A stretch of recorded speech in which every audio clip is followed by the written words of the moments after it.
I welcome you all in the online refresher course in chemistry hosted by Department of Chemistry, Gujarat University, Ahmedabad. On behalf of Dr. Jagdish Joshi, Professor Director UGC HRDC, and Dr. Dilip Wasawa, Assistant Professor Refresher Course Coordinator, Department of Chemistry, Gujarat University. I welcome you all in the session of Dr. Hitendra Kumar Patel, Professor, Department of Chemistry, Sardar Patel University, Vallabh Vidyanagar, Gujarat, India. He has 24 years of experience in teaching and 17 years of rich experience in research. His research interest includes development of bioactive heterocyclic scaffolds via multi-component reactions with a focus on green chemistry approaches and medicinal chemistry, including synthesis of small molecules, virtual and biomolecular screening.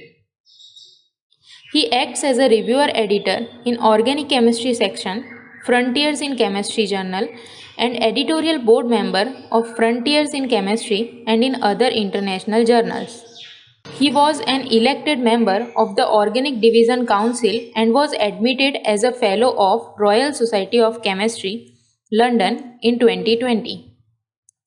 He has been granted two projects to a tune of rupees 51.81 lakh from national agencies like DST Serb and UGC New Delhi. He was selected as a brand ambassador of Bentham Science Publisher for the year of 2018-19. He had given many invited talks in many national and international level conferences at different universities. He had received the Outstanding Contribution Award for reviewing Journal of Molecular Structure and also received Distinguished Faculty in Science Award 2017 by Venus International Foundation, Chennai, India. He worked as an expert reviewer in many international journals and received Top Peer Reviewer Award 2018-19 in Chemistry from Publons. He has published 30 research and review papers and 3 books and book chapters. He has total citation of 453 with H index of 13 and I-10 index of 18. Thank you. Good morning, friends. Today I will discuss on importance of ionic liquid and deep Eutectic mixture for the organic synthesis. So, friends, as we know that for making a different kind of organic transformations, we have to have different kind of ionic liquids and their own importance. Similarly, we can use the deep Eutectic mixtures and they shows their own importance for the many organic transformation. Uh, First of all, I will discuss the background of this ionic liquid, their importance, and then I will discuss the deep Eutectic mixtures and their importance, and then we go with specific organic synthesis. So friends, this is my outlines. So the volatile organic solvents and ionic liquids and the deep Eutectic mixture for sustainability to get the different kind of organic molecules for designing any other drug molecule also. And I will discuss the applications of that specific ionic liquids. There may be the huge kind of ionic liquid we have and their application based on the CC bond as well as the CN bond formation that I will discuss with you. Now, the another points that also I will discuss with you, that is the applications of the deep Eutectic mixture for the regioselective synthesis, even though the diastereoselective synthesis, I will discuss this part with choosing the specific deep Eutectic mixture. And of course, when we talk about a green chemistry, then the green matrix, it must be required for any reactions if we have to consider the sustainability of particular reactions. So we will discuss with you the multi-component reactions, and based on that, I will show you that how we can calculate the green matrix for the design reactions, and then lastly, the conclusion of this, the two applications of the heterocyclic molecules we synthesize via one-pot multi-component reactions with choosing ionic liquids and deep Eutectic mixture. So friends, we know that when we have to compare the volatile organic liquids with the ionic liquid and then deep eutectic mixtures, then according to that the property of the volatile organic solvent as well as the ionic liquids and the deep eutectic mixtures, we can have their different advantages. So that I will discuss with you in the next slide. Uh, First of all, the question arises why we choose this ionic liquid instead of volatile organic solvents. So friends, as we know that volatile organic solvents, they increase the air pollution for many chemical processes. When we go for the many organic reactions, you can understand the importance of the volatile organic liquids, of course, but it will try to increase the air pollution for the certain the chemical processes. Not only that, we know that the another limitations of the volatile organic liquids, they cannot be easily separated from the desired reaction product, and it is difficult to recycle also. So this is the limitation of the volatile organic solvent. So that's why some alternative it must be required for maintaining the sustainability. So for alternation, we can have the environment friendly solvents. That system is required for the reactions to replace the traditional organic organic solvents, right? So that's why we will try to choose that the ionic liquid as an alternative by comparing this rather than this volatile organic solvents. So with this context, the interest of ionic liquids as a green solvent resides in their extremely low vapor pressure. As we know that when we talk about the beautiful properties of this ionic liquid, that is the lowest vapor pressure we have with the ionic liquid. And of course, we can have the high thermal stability also. So this kind of the property of the ionic liquid, which attract the researchers and to control that the easy of reactions and the product formations and the recovery of that the product easily we can recover the product by eliminating the side product, as well as the recycling ability of the ionic liquid is too good as compared to the other one. So that's why the ionic liquid takes the advantage over the volatile organic solvents. Now, of course, I will discuss the deputatic mixture also, and by comparing with this ionic liquid also, which one is the greater one. But before that, we have to learn that the important concept, that is for the green chemistry, as you can see here. The 12 principle of the green chemistry is very, very important when we have to design any other organic reactions.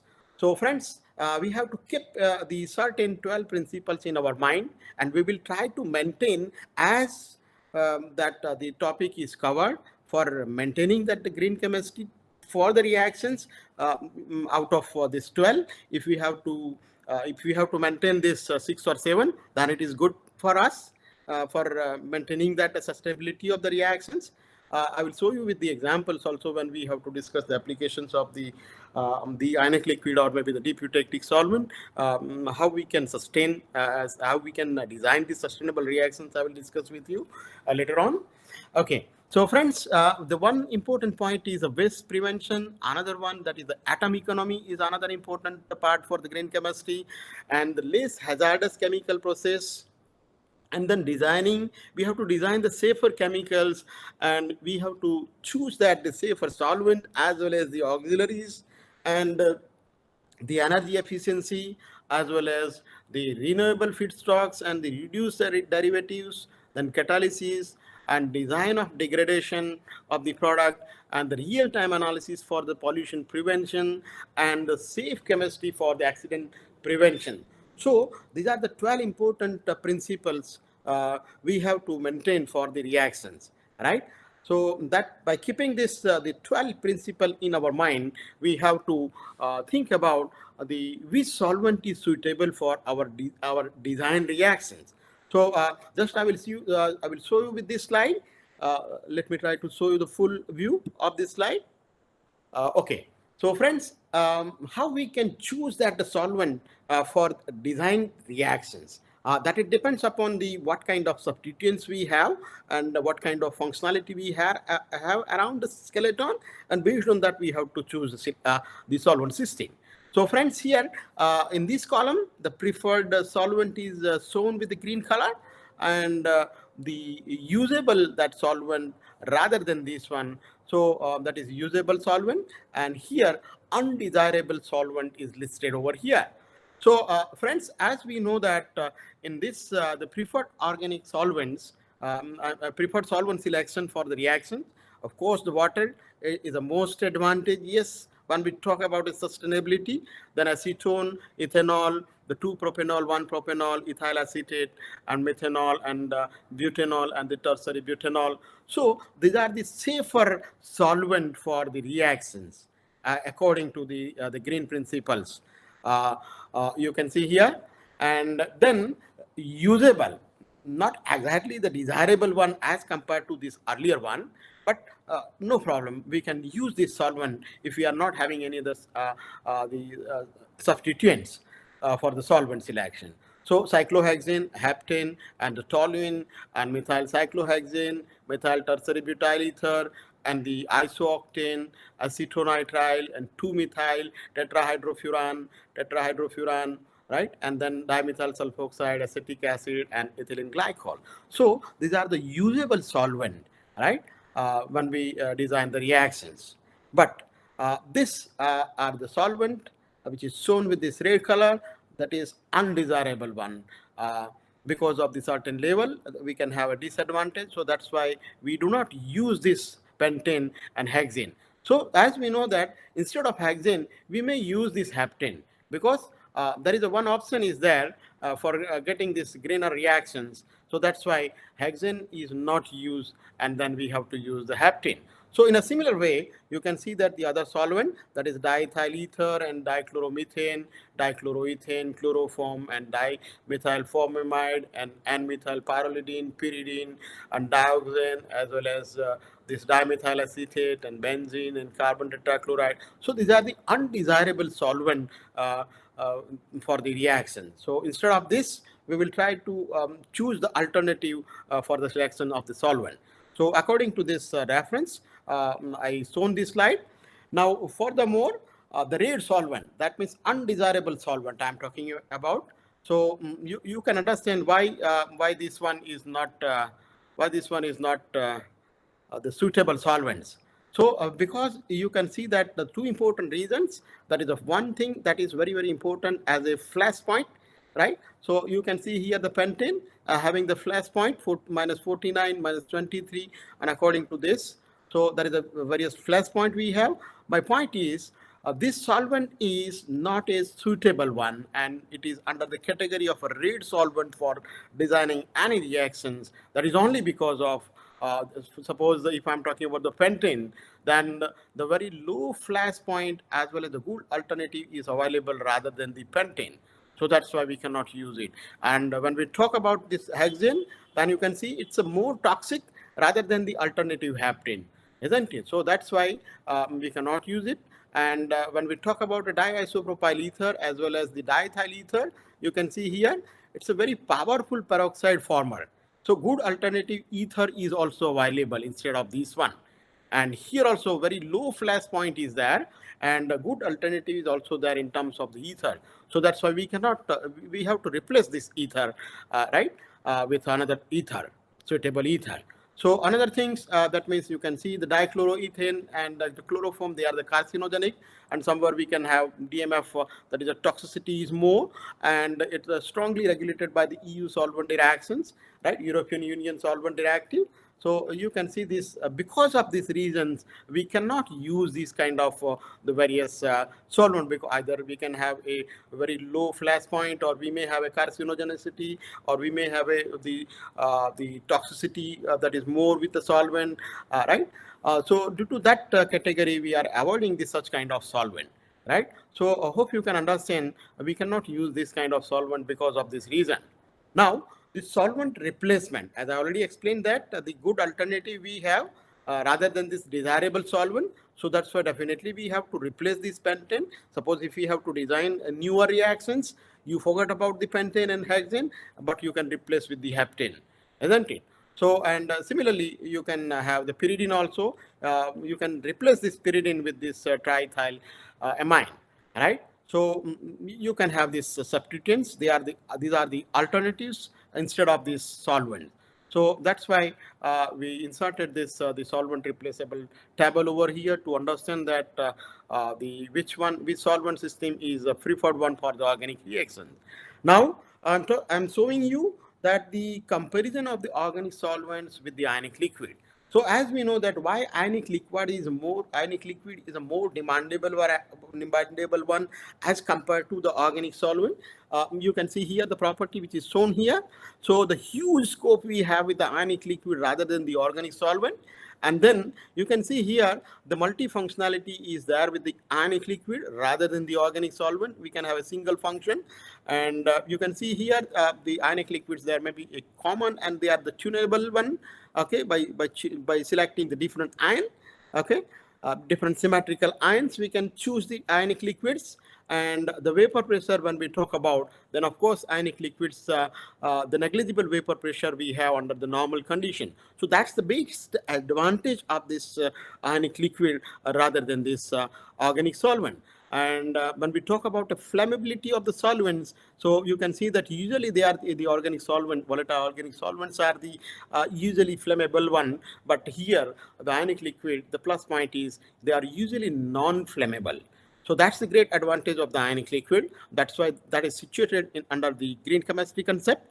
And when we talk about the solvation as well as the polarity, you can see that the strong solvating property is there with the ionic liquids as compared to this organic solvents. And of course, the polarity concept is a questionable one with the ionic liquid, but that we have to design we have to choose the specific ionic liquid according to that our substrate, and based on that we have to choose this ionic liquid. So friends, this is the comparison of the organic solvents with the ionic liquid, and of course the ionic liquid is a more demandable one as compared to the organic solvent because of the certain reason I already discussed. Now let me try to little bit the basic concept of the ionic liquid I've shown over here with the small the concept with the small and simplest concept I choose here. So friends, the ionic liquid, this ionic liquid is a generic terms for the class of a material consisting entirely of the ion and being liquid below the 100 degrees Celsius for the ionic liquid. And if they are liquid at room temperature, then we may call it as a room temperature ionic liquids. Okay. So on this side we can have the ionic solid, that is NaCl, as we know that the symmetrical the cation as well as the symmetrical anion we have with the ionic solid.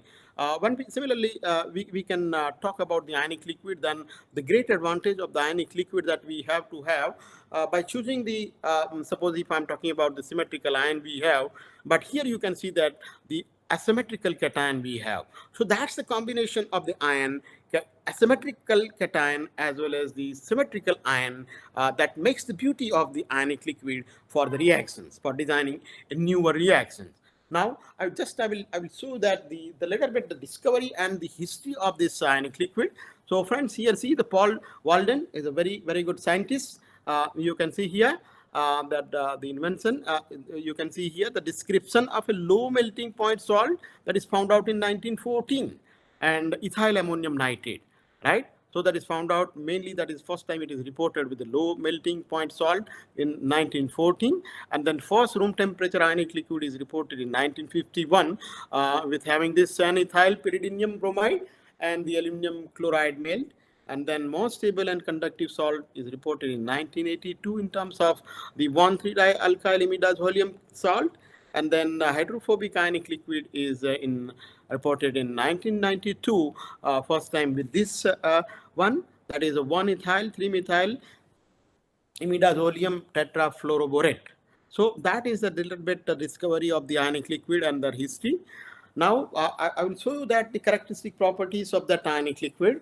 So friends, we know that the symmetrical the anions and or maybe the asymmetrical cations that can play the important role for getting the good property of the ionic liquids. Friends, here the cations we have, that is 1,3-dialkyl imidazolium, right? And here the N-alkyl pyridinium, okay? And here it is called the tetraalkyl ammonium and tetraalkyl phosphonium, and the N-alkyl pyrrolidinium ion, that is nothing but it's a cation, right? So we have to change that the cation, and we have to select the suitable anions. Okay, symmetrical the anions and the asymmetrical cations. We can create the wonderful property of this ionic liquid by selecting a specific that cations as well as the anions.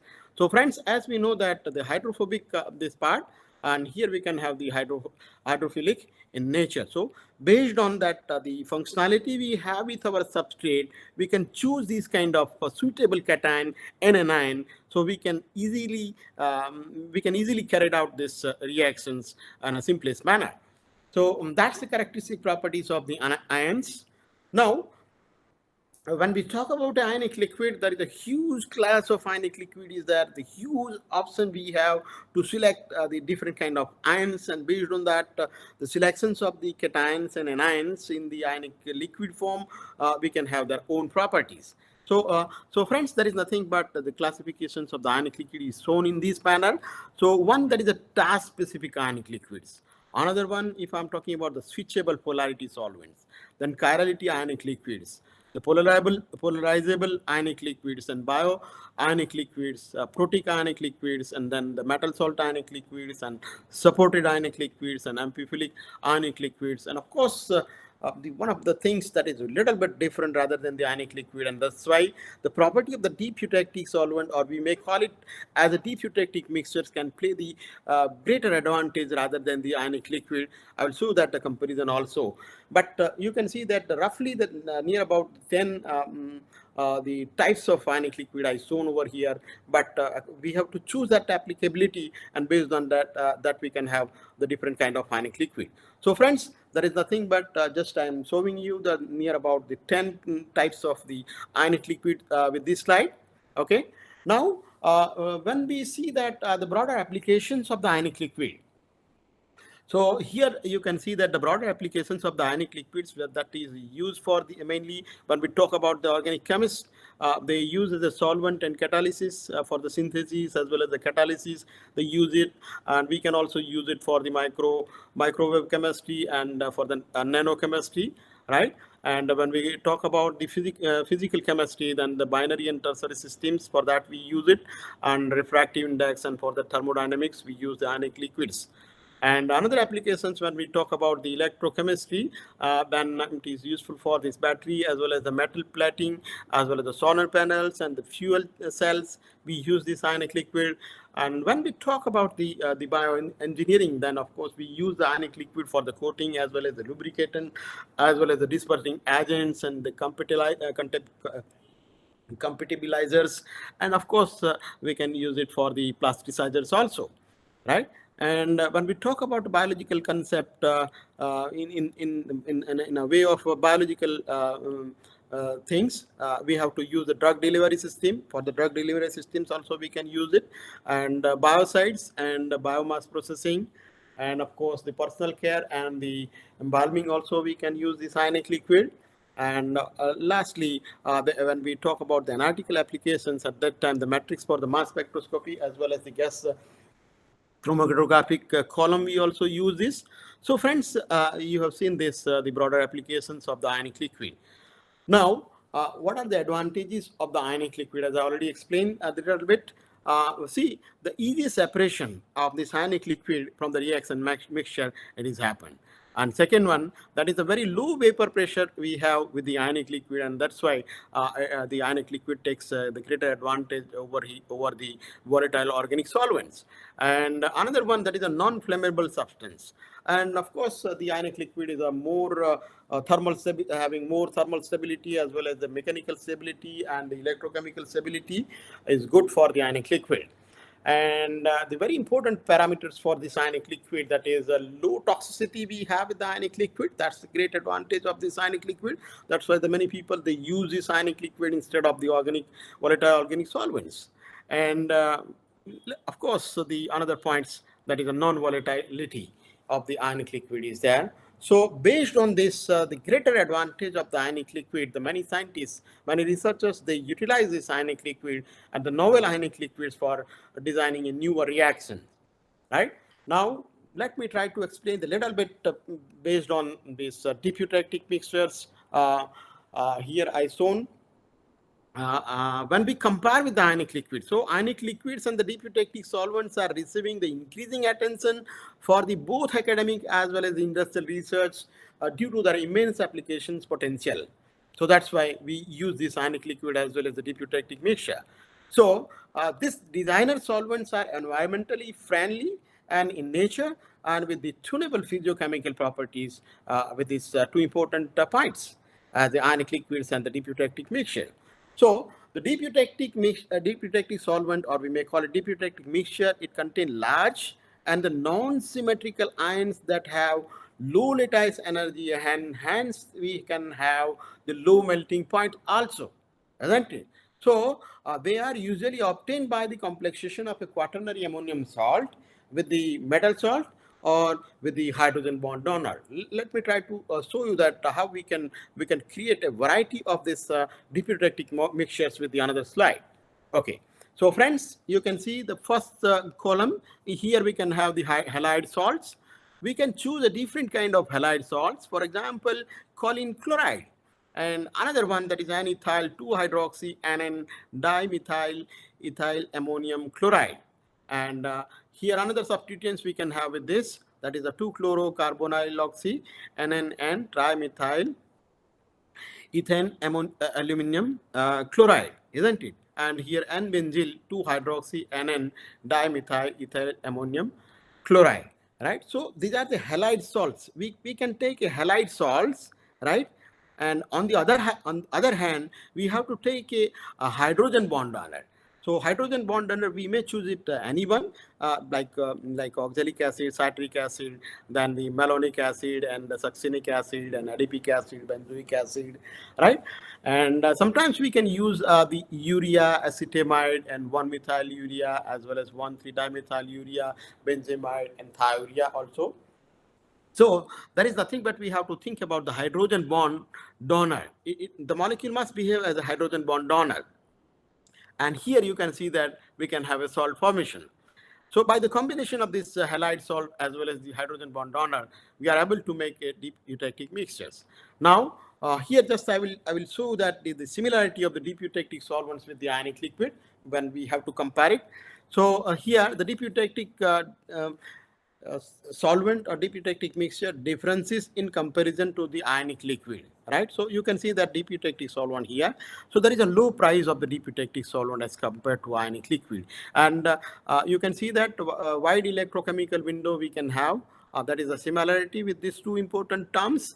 And here high thermal stability, of course, with the both cases, deep eutectic solvent as well as ionic liquid, low vapor pressure and non-volatility, and the chemical inertness that we have with the deep eutectic solvent as well as the ionic liquid. But so deep eutectic solvent is a more advantage we have when compared with this ionic liquid in terms of the lowest price we have with the deep eutectic solvent, and they are easy to prepare it, and they are easily biodegradable one, and not entirely composed of the ionic species.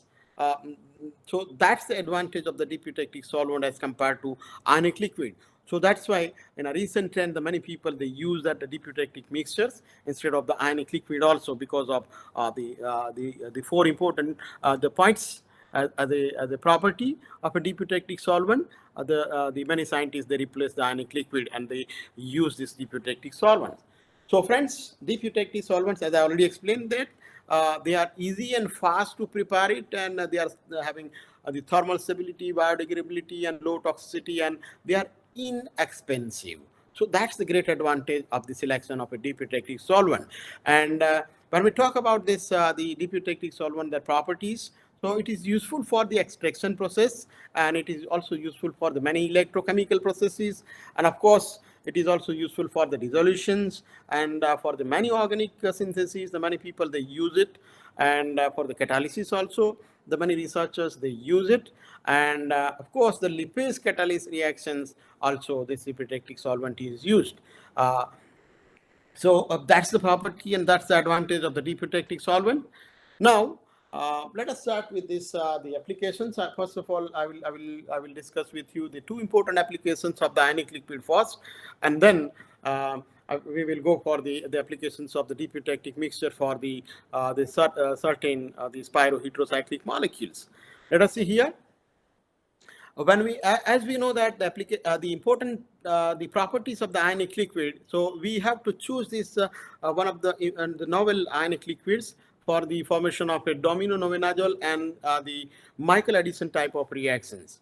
So friends, this is the reactions we did by choosing that the amino derivatives of the pyrazole that can be interacted with this aldehyde, and then we can have this 1,3-dione. And friends, we can understand here the active methylene group we have with this 1,3-dione, and as you know that electrophilic characters we have with the aldehyde and the amines nucleophilic species, and you can see that the CS activations with these specific positions. Friends, by choosing this ionic liquid, I will show you that the optimization reactions for this transformation. So with the reaction, I mean the temperature and time, I will show you with the another slide. So friends, we designed this the pyrazolo dihydropyridine derivatives. Pyrazolo dihydropyridine derivatives that we prepared. We reported that the 15 examples for making this kind of various molecules by choosing these different kind of 3 important substrate. In 1-pot reactions, we carried out this. So friends, when we talk about the optimization of this reaction condition for the synthesis of 4B molecule, for the one important product as a 4B, with these 4B molecules, we optimize these reactions. When we go for the optimization reaction condition for this the synthesized target molecule as a dihydro pyrazolopyridine derivatives, friends, you can see here the different ionic liquids we tried for these optimization reactions. As you see here, the tris hydroxyethyl ammonium acetate, okay, and this 2-hydroxyethyl ammonium acetate, and then 2-hydroxyethyl ammonium lactate and formate and acetates that we tried. Not only that, by choosing this different kind of ionic liquid, but we have to check the reactions with the 35 degrees centigrade temperature up to this one. Okay, and then you can see that the time is shown over here. So there is nothing but when we compare this different kind of ionic liquid, so then of course the 2-hydroxyethyl ammonium acetate is showing greater advantage with having the greater amount of yield within the 2 hours we can have the 90 we can have the 84% of the yield, and we use the temperature that is 95. So friends, we can see here, and here also you can see that with the lowest temperature with a similar time, I did mistake over here for marking this, but this 8th entry with having 2-hydroxyethyl ammonium acetate, which is the greatest advantage for getting this 84% of yield within the 2 hours by maintaining the 90 degrees centigrade temperature. Okay, so that's why we choose this 2-hydroxyethyl ammonium acetate as an ionic liquid as compared to the other lactate and the formate, the form of this the ammonium salt. Okay, so friends, not only that we choose this the exact molar ratio of the ionic liquid with the temperature that is 90, we use it, and 2 hours and 84% of the yield that we got it for this one compound, that is 4B. Okay. And when we talk about a recycling of this catalyst, the 2-hydroxyethyl ammonium acetate, the first one also you can see that 82, a little bit the degradation of the product is there. And of course, when the product is degraded, then the time is also increased. Okay. So of course, we have to maintain the temperature 90, but the time period it requires more. You know that the time period is increased, and then we can also decrease the product also. So this is the second run. This is the third run. We can have the 77% of the yield. So the product is degraded by choosing that reusable this catalyst. With the third time, we can have a desirable that the product is occurs. So friends, this is the optimization reaction condition we utilize for the 15 different kind of pyrazolo dihydropyridine derivatives.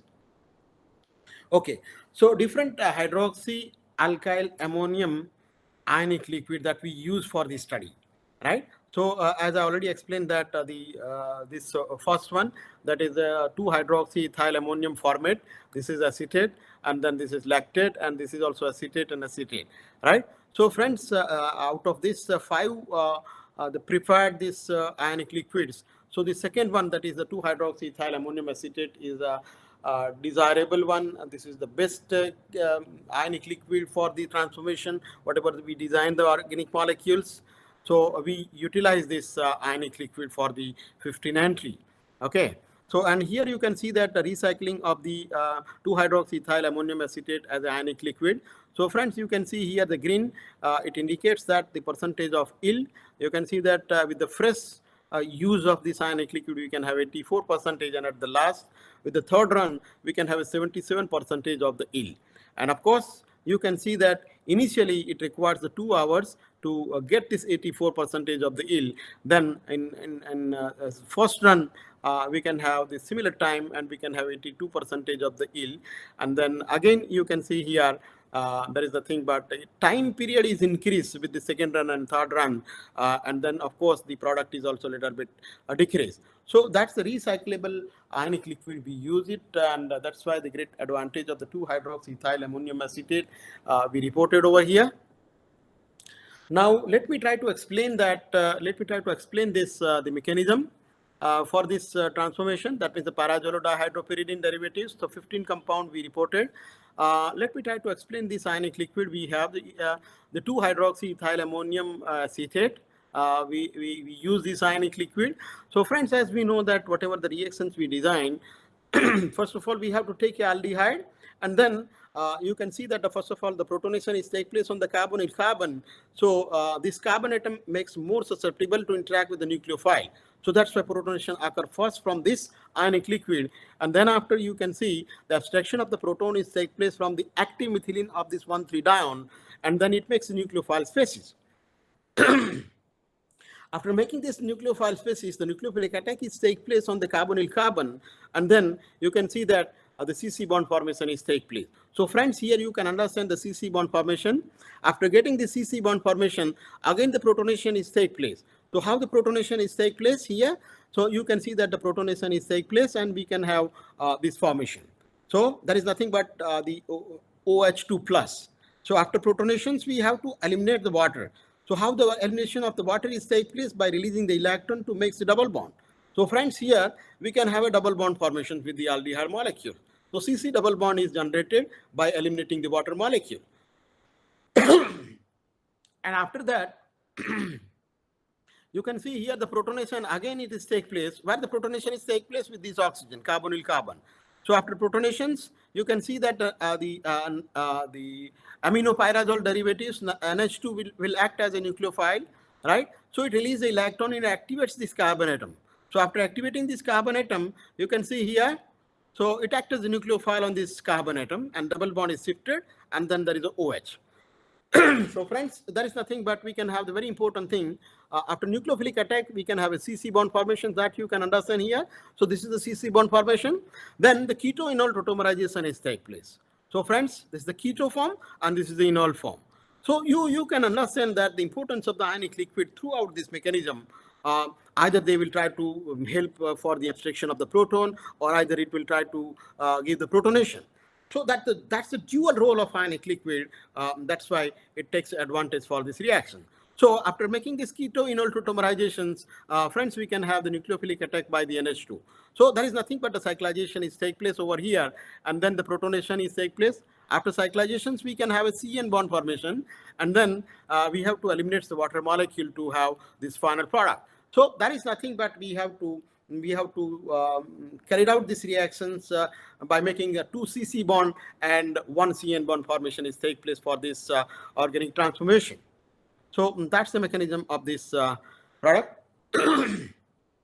Now, friends, let me try to discuss one of the important and interesting points. So as I already explained that the mechanism for this, we utilize these reactions for the 90 degrees centigrade temperature, and with having 120, within the 120 minutes means within the 2 hours, we synthesize this product, right? So, but when we compare with the sum of the product, then we got this kind of product, right? But according to the literature, so we have seen that this kind of derivative is reported. And based on that, we design these reactions, but we can have this product as a 1,4-dihydropyridine like structures, right? And here you can see we can have this kind of the positions of the NH2, the CN bond formation is here, and you can see here That is a 1/4 position, here 1/2 position. So we didn't receive this the earlier reported work, but we can have this product. Okay, and as you know that we synthesize this 15 entry. Not only that, but we have to show that the great amount of the yield for these transformations, as well as we calculated the E factor for this transformation, right? So, and E factors is a very important when we talk about a green chemistry, that we calculated for the 15 examples, and we found out the lowest E factor for most of our the synthesized 15 compounds, right? So, friends, that's the important thing for the formation of pyrazole dihydropyridine derivatives. So, you can see here, friends, the different substrate scope we have, okay, with having the different functionality. So, you can see here. And rather than these three important the product, that is 62% of yield, 60% of yield, and 64% of yield. Except these three important products, we can have a good percentage of yield, that is 79, 84, 87, like that. Right, so we have a good percentage of the yield for these transformations, and of course we can have the lowest E factor value, that is 0.3, 0.30, then 0.54, 0.25. So lowest E factor value we calculated for these the design reactions. And friends, another important tools we develop these kind of crystals. You can see that with the solvent, we grow these kind of crystals, and the hot-tip diagram is shown over here. Similarly, we can have the packing arrangement of this the design molecules. Okay. So and another kind of things, you can see that the cubic form of this the crystals we develop. And then we check this, we reported here this the hot-tip diagrams, as well as the packing rearrangement of this. So these are the another examples. You can see that the beauty of these crystals with the golden color, little bit having this the solvent that attach with this the crystals. So you can see that when we take a photographs, it looks wonderful. So that's the hot-tip diagram, as well as this the packing arrangement of this molecules. Now, we also did the antimicrobial activity with the help of the other collaborators, and we received this kind of derivatives. So when we check this antimicrobial activity, then you can see here the little bit we compare with this the standard drugs which is available into the market, that is ampicillin and chloramphenicol and ciprofloxacin, the norfloxacin. And of course, when we compare with the ampicillin, so and as well as the chloramphenicol, so then we can have a good amount good activity we have with this 4J compound, that is 12.5 when we compare with the chloramphenicol. And of course, when we compare with the ampicillin, we can have a good the result for this antimicrobial activity. Okay. So with the gram-negative bacteria as well as the gram-positive bacteria, we can have a good result, specifically for the 4C, 4D, and 4J, 4I, sorry. And with the antifungal activity, we can have only the 4M compound, which shows the good activity when we compare with this nistazine as a standard drugs. And of course, the gracefulvin is a greater one with this the particular points. So there is nothing but we can have a good bacterial properties, antibacterial properties of the synthesized 415 component. And of course, we reported this anti-proliferative activity also. The growth of inhibition value GI50, that is reported. Actually, whatever the 15 compound we have, that we send for to our collaborators, and who help us for getting this kind of data, specifically with the 6 different solid tumor cell lines. So these are the 6 solid tumor cell lines we have, and cisplatin we use as a standard drug reference. And of course, the 4F and 4I compound, it shows the good the anti-proliferations when as compared to this cisplatin. And when we talk about a structural activity relationship, so then I will not briefly discuss, but whenever we look this structure as a pyrazole dihydropyridine skeleton we have, so in this as we know that looking to the medicinal chemistry concept, whatever the functionality we have around the skeleton, they have their own demand. They have their own importance. Not only that, which kind of substituents we have with the respective position. That is also important. And based on that, we can have the efficacy for the certain bioavailability. So as if I'm talking about the 4G compound, it shows it increase the antifungal activity, right, against the C. albicans. So here the points, wherever we can have, we trace out that the good activity, it increase the antibacterial activity against the P. aeruginosa for component 4D, because in 4D compound, you can see here R1 and R2. R1 and R2, that is nothing but the hydrogen. So that is necessary. So that's why we can have this antibacterial activity. When we talk about antifungal activity, so R1 and R2, it must be a methyl group, isn't it? So then the anti-tuberculosis activity we can have a good, and also of course we can have a good antifungal activity also. Little bit we trace out that the presence of functionality with their respective positions with this the tricyclic ring system. We try to show that the structural activity relationship in terms of this. I will not discuss briefly. Okay. So that's the important thing in terms of the structural activity relationship, which is very, very essential for the any design organic molecule. Not only that, the functionality, the respective position, the respective functional group, they can play the important role for the certain kind of activity. So friends, this is the one of the application I already explained. Now I would like to explain that the another applications. Quickly, I will try to discuss this. The another kind of the applications of the piperidinium acetate as a catalyst for the CC and CN bond formation. So friends, there is nothing but we synthesize a different kind of heterocyclic molecule. Here we are reporting a two pyridone core structures, that we reported. Okay, so as we know that in market we can have this kind of drug molecule, pirfenidone, and another one that is a milrinone, and this is perampanel. So these are the three important drugs which is already available into the market, and when we see that where we have to use this molecule, it is useful for the treatment of the idiopathic pulmonary fibrosis. For that purpose, we have to use this, and it is available into the market with a different trade name. Another point, this milrinone, which is useful for the cardiotonic agent for the treatment of the heart failure. So for that, milrinone is used. And here, the perampanel, which is useful for the treatment of the Parkinson disease. So friends, you can understand the important, the pyridone skeleton.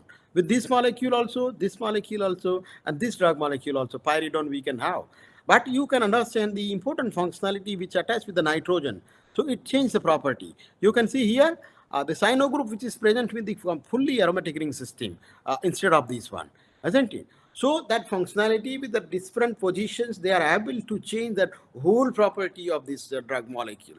So looking to this great applications with the reported drug molecules and available drug into the market, we thought that to synthesize this kind of drug molecule with utilizing our reaction concept by choosing this piperidinium acetate. And friends, the wonderful history we collected for these reactions, you can see here. Friends, there is nothing but whatever the aldehyde we have that can be interacted with the melanonitrile, and we can have the CC bond formation.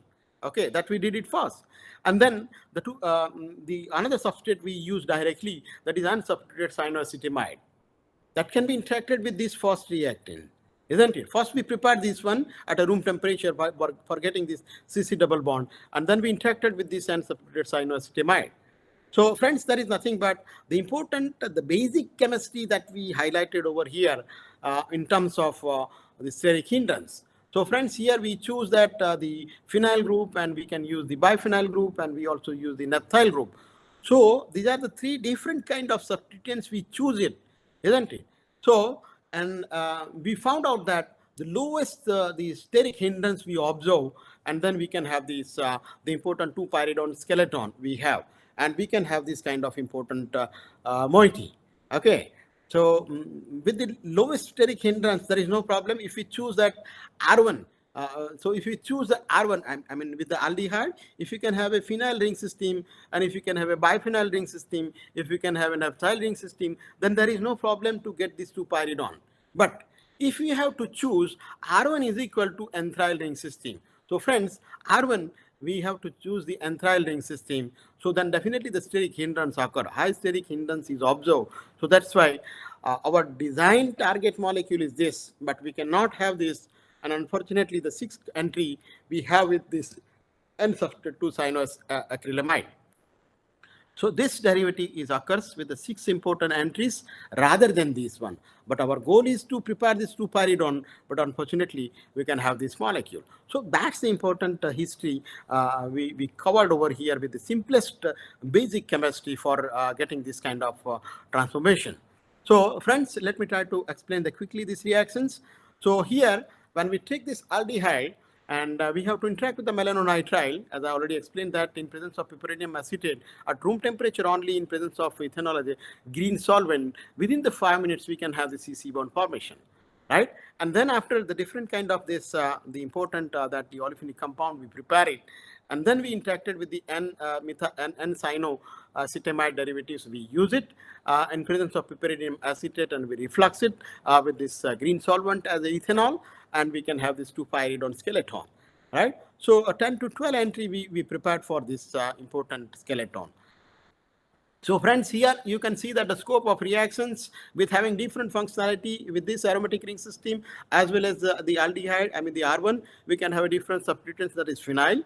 Let us see here the important thing for this one-pot reactions. For getting this 6-amino-2-pyridone 3,5-dicarbonitrile, that means these molecules. Okay, so phenyl ring system with having these substituents, specifically that the hydrogen and halogen with respect to the R2 and R3 functionality, we can have this product. And within the 1 hours, we can have a good percentage of the yield, 81, 79, 80, and 77. And suppose if we have to take biphenyl ring system, then we can also have the 78, 76, 77, and 76. So friends, you can see that here, by comparing the percentage of yield, you can see that that is decreased. And when we talk about the 1-naphthyl ring system, so then also you can see that the percentage of yield is degraded, and it is situated between 62 to 66. That is only because of the steric hindrance occurs instead of this R1. Okay, so that's the thing, the simple thing we quoted over here. And unfortunately, we prepared this important derivatives, that is unsubstituted 3,9-anthracene 2-cyanoacrylamides that can be occurs. Okay, so how this has happened? When we take this aldehyde by interacting with the melanonitrile in presence of this condition, we have a CC double bond, and then after interacting with this one, instead of that 2-pyridone, we can have this kind of formations. And of course, we have a 2 isomer, Z isomer and E isomer that we found out, and you can see that based on the retention time 6.05, the lowest retention time we separate out this Z isomer, and then E isomer with the higher retention time we can have this with the percentage area is also quoted over here. So that is nothing but it can be calculated from the LC chromatogram, whatever we did it. Okay. So based on that, due to the high steric hindrance, we synthesize these molecules. Now friends, here also quickly I will show you this part. There is nothing but isolated yield in 65 minutes. We can isolate this the yield in 65 minutes. So first run, that is 81%, second run 81, then the slowly the product is degraded with the 61% of the yield. So recycling catalyst property is reported over here.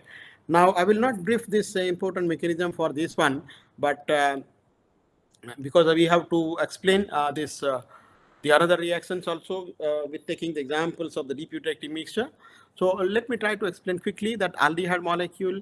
So when we treat with this important the piperidinium acetate, so this is the piperidinium acetate. We use it here, the abstraction of the proton from the melanonitrile, and then it can act as a nucleophile on the carbonyl carbon, and we can have a CC bond formation. Then the protonation is take place. Okay, after protonation is take place, we can have this, and then again you can see that the removal of water is take place.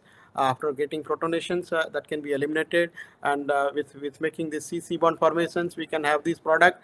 And then you can see we interacted the third important substituents and cyanoacetamide, where the nuclear abstraction of the proton is take place, and then nucleophilic attack and CC bond formation is take place. Then our design target rapid formation of this 2-pyridone is occurs in this way. Right, so hope you can understand. I will skip this mechanism because we will try to explain the another concept also. Okay, so friends, As I already explained, that the deep eutectic solvent takes greater advantage as compared to this the ionic liquid. So that's why I reported the one of the important applications of the deep eutectic solvents for the regioselective synthesis. So friends, in heterocyclic chemistry, the nitrogen containing spiro compounds can play the important role because of this important property. It is used as anti-HIV, antifungal, anti-cancer, antibacterial, and cytotoxic agent. Is reported for this kind of the heterocyclic, I mean the spiroheterocyclic compounds. So we utilize the one of the important deep eutectic solvents for the multi-component reactions for getting this the important novel organic frameworks. So friends, we use the trimethyl glycine butane base, trimethyl glycine butane, that means TMGB oxalic acid. So we utilize this TMGB with the oxalic acid as a deep eutectic mixture, and then we utilize for the whole reaction. So friends, you can see that the importance of the TMGB based catalyst. So TMGB is a natural byproduct that is obtained from the beet sugar, and the amino acid derivative is applicable for the food supplement for for the animals as well as the personal care ingredients. And the treatment of the non-alcoholic hepatitis, we use it, and it is also useful for the enzyme stabilizers. So this is the property of the trimethyl glycine butane based catalyst. Now, friends, for the nitrogen containing heterocyclic molecules, we have taken the different kind of aldehydes, and then this the 3,4 methylene dioxyaniline, and then we use this N,N-dimethyl barbituric acid. We use this N,N-dimethyl barbituric acid, and we use this deep eutectic mixtures as a TMGB and oxalic acid. So this is the deep eutectic solvent. We're taking 20 mole percentage of this deep eutectic mixtures. They are able to transform into this nitrogen containing spiroheterocyclic molecules. But the interesting thing is that we design this molecule. We have to think about the preparation of this dihydropyridine derivatives. But instead of this, we have to receive this product. So all the new first 14 entries. So the great feature for this reactions is all the new first 14 entries we utilize here, and this is the first protocol we use it for this regioselective and high diastereoselective synthesis for this functionalized nitrogen containing spiro compounds. We use the butane-based sustainable catalysts and the regioselective as well as the high diastereoselective protocol that we use it for these transformations, and there is no use of column chromatography for getting this product. And at the lowest E factor value we reported for this the important design product, and isomeric ratio that is of the 50:1, and you can see here the up to 99.7% of the purity that we measure with the HPLC for this design molecules. So that's the features of these reactions we reported, and we publish in the ACS Sustainable Chemistry and Engineering. So that's the important thing. But my point is to explore that the deep eutectic solvent for such kind of spiroheterocycle molecules. Okay. So, friends, just I will show you that quickly that the comparison with the earlier reported work. So, friends, you can see that amines, aldehydes, and this 1,3-dione. So, in presence of ethanol, the many scientists they reported for getting this the dihydropyridine derivatives, and according to that we design, we will try to prepare the similar kind of things, but we found a novelty. Now, here also you can see that amines, aldehyde, and this similar kind of a little bit the changes with the functionality in presence of alproline as a catalyst with a 20 mole percentage by using the water after reflux. The many scientists they reported this kind of drug molecule.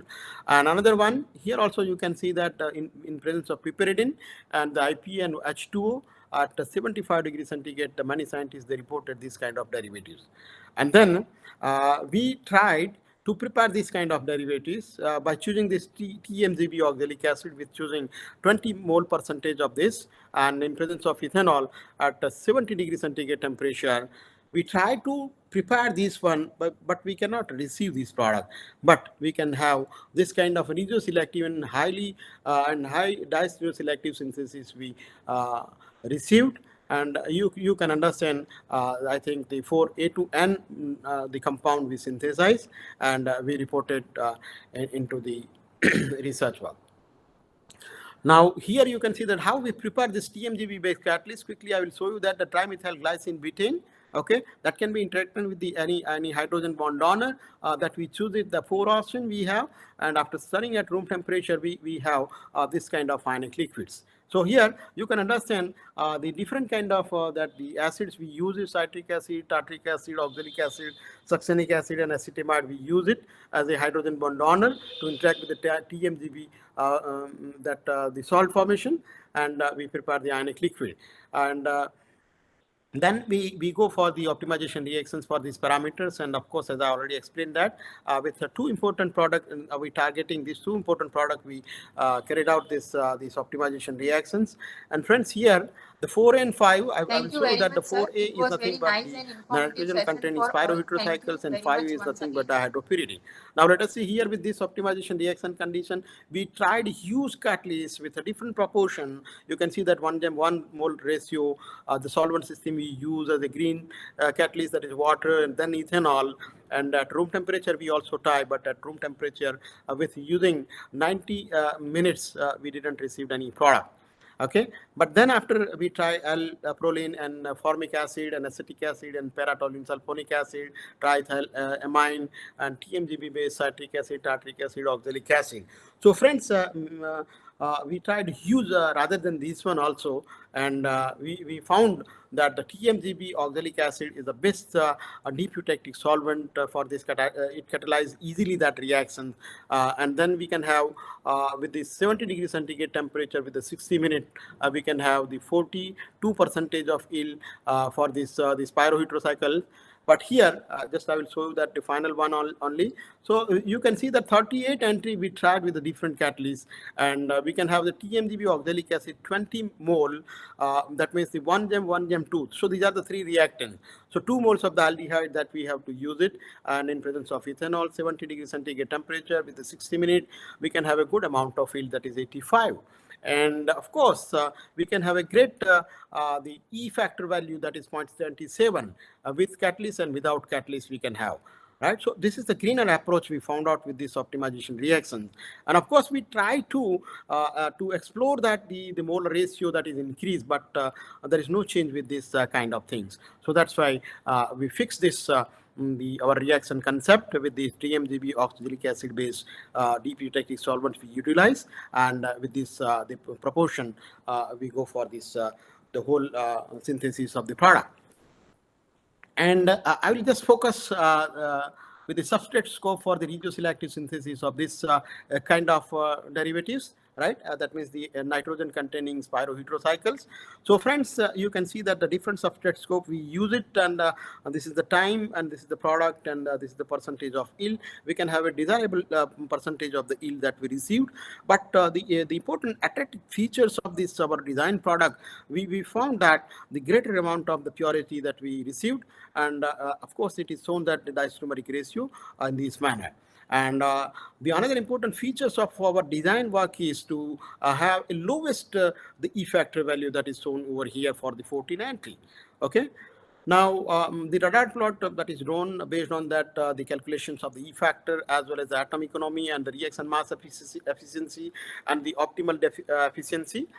Friends, you can see here the green dot, it indicates that the E factor value for this. Okay, so that is the lowest one, as you know that the 0.1, 0.2, 0.3 we have. So that's why it is in center. That is the E factor value, green, and atom economic. So you can see that atom economic with the different the compound, and this colored that is, it shows that the reaction mass efficiency. Okay, this is the reaction mass efficiency, and the optimum efficiency that is shown with the yellow color. Right. So friends, this is the radar plot which will give us the idea regarding how we calculated this green important matrix for the 14 entry of this synthesized molecule.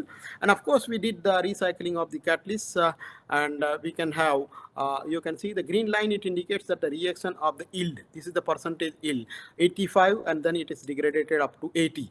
And as well as the reaction time, you can see that the 60 minute, then the time period is required more, and it degrades the product. Right, so that's the recalculation of the catalyst for this model reactions. Now,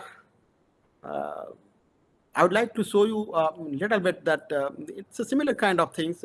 It can be easily understood that how we can have this the mechanism. So plausible mechanism is shown over here. So friends, you can see that the aldehyde and this is the deep eutectic mixtures. First of all, the protonation is take place over here to have the plus charge, and then the nucleophilic the abstraction of the proton is take place to mix nucleophile species. So CH activation is take place, and then the nucleophilic attack is take place on the carbon to have the CC bond formation. After getting the CC bond formations, friends, we have to interact with the amines. So it activates the CH by releasing the electron, and then whatever the nucleophilic attack we have, nucleophilic attack is take place. So then where it is happened, so this carbon atom interacted with this, and we can have the CC bond formation. So friends, you can understand the CC bond formation is take place here. Okay, so there is nothing but the CC bond formation is take place over here. Okay, and then after you can see the another aldehyde mole, second moles of the aldehyde is used, and then after you can see here the nucleophilic attack is take place to have the CN bond double bond. So sorry, so CN bond formation is take place. CN bond formation is take place, and here. Okay, there is nothing but the cyclization is take place, and then the double bond formation is take place. So first of all, the nucleophilic attack is take place. How the nucleophilic attack is take place? This carbon act as a nucleophile on this, and we can have this transformation. So there is nothing but the CN double bond. First, I did mistake here. First, the double bond formation is take place. That means a skip base formation. Then we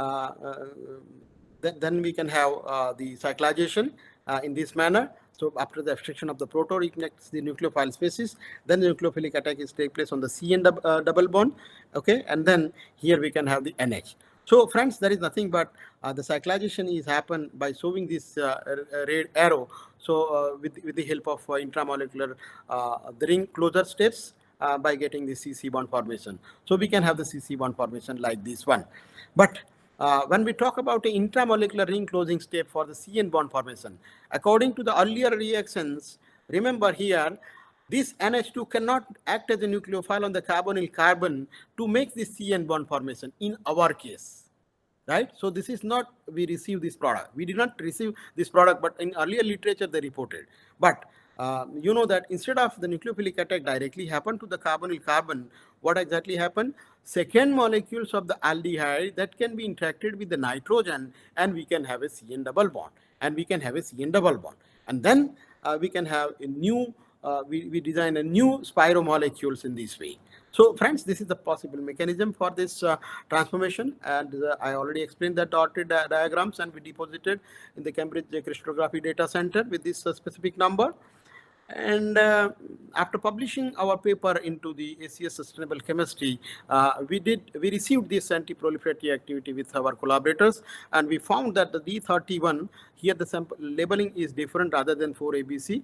So that is D31 and D32, it shows the good anti-proliferation specifically for the lung cancer cell line. And the last point I would like to discuss with you, that is the calculation of a green matrix for the multi-component reactions. So friends, we check all this, the green calculation matrix, we did it in terms of effective mass efficiency, atom economy, atom efficiency, reaction mass efficiency, optimum efficiency, and process mass intensity, mass productivity, and E factor with using solvent and water intensity also, right? So friends, when we report our work as a sustainable chemistry or the green chemistry concept for designing newer reactions, so this green matrix is very, very essential for this transformation. So friends, I will not discuss this, what kind of reactions we have with the proportion, right? So, but lastly, I will show you that the calculation of the green matrix for the one representative for the 4C compound, okay? So friends, when we talk about the atom economy, that can be calculated by using this formula, molecular weight of the product upon total molecular weight of the reaction into 100. So we can have the 90.59% for this product 4C. That is atom economy. So here, in effective mass yield, that can be calculated by using the mass of the product upon mass of the non-reagent and the benign reagent into the 100. We can have this effective mass yield. And when we talk about atom efficiency, then you can see that whatever the atom economy we have into percentage yield, we can have atom efficiency. And when we talk about optimum efficiency, so then definitely we can talk about the reaction mass efficiency upon this the atom economy into 100. We can have this optimal efficiency, right? So similarly, we can calculate this reaction mass efficiency. That is nothing but the mass of the isolated product upon total mass of reactant into 100. We can have this RME, that is reactive mass efficiency. And the process mass intensity also calculated with using the total mass of the input materials in the whole process upon the mass product. So we can have the PMI, right? And the mass intensity is also calculated by choosing this formula, that is the total mass of use in the whole process or the process steps, ignoring the water content upon the mass of the product. We can have a mass intensity, and mass productivity is also calculated in this manner. And finally, E factor is shown here, and for our design product, you have seen that the lowest E factor we received, that is E factor without the catalyst, mass of the raw material minus mass of the product upon mass of the product, we can have the E factor. Without catalyst and with the catalyst, we also calculated this E factor. And of course, we can calculate the solvent and the water intensity also. The total mass of the solvent ignoring the water in the whole process upon the mass product, we can have the SI. That means the solvent intensity, and similarly with the water intensity also we can calculate it. So friends, these are the green calculation matrix, which is very essential for the new design reactions when we talk about a sustainable chemistry. So these parameters we have to check it, and if it is a reliable one, then definitely we can have a great advantage of our synthesized the reactions, and we can utilize in a good quality of work. So friends, the conclusion for this the ionic liquid as well as the Eutectic solvents, we successfully explore a novel and eco-compatible one-pot reaction for pyrazole dihydropyridine and the pyridone, specifically by choosing that the ionic liquids, that is 2-hydroxyethyl ammonium acetate and the piperidine acetate. And of course, we carried out the spiroheterocycles by choosing the Eutectic solvent, right? That is a TMGB oxalic acid as a deep eutectic solvent for the spiroheterocycles, and this protocol follows the simplest experimental procedure as well as providing the high purity up to 99.7% for the synthesized compound, and the better agreement with the green chemistry matrix like E factor, atom economy, reaction mass efficiency, effective mass yield, and the optimal efficiency that we calculated and shown here. And the sum of the compound shows the outstanding activity against the S aeruginosa, which is far better than the ampicillin as well as the chloramphenicol and the ciprofloxacin. And the sum of the compound were found active in the anti-proliferative active screening. As I already shown that the two compound with this spiro compounds, we received the good activity for the anti-proliferative screening. Okay, and friends, these are the reference. And finally, the acknowledgement and thanks to the Sardar Patel University for providing wonderful platform to do the research work. And of course, how can I forget our the funding agency, that is SCRB, DST SCRB, who funded us for getting this kind of work. And finally, I special thanks to the Gujarat University for giving me wonderful opportunity to talk some of our research work as well as some of the chemistry concept with our colleagues. And finally, I special thanks to the research scholar, the Divyang, Mayank and Ruturaj. They did some of the work, and that is reported over here. And I also thanks to our collaborators for their kind supports to get the good activity as well as this the crystallization. So finally, thank you very much to all of you, and I will close my presentation over here. Thank you very much, sir. It was very nice and informative session for all. Thank you very much once again.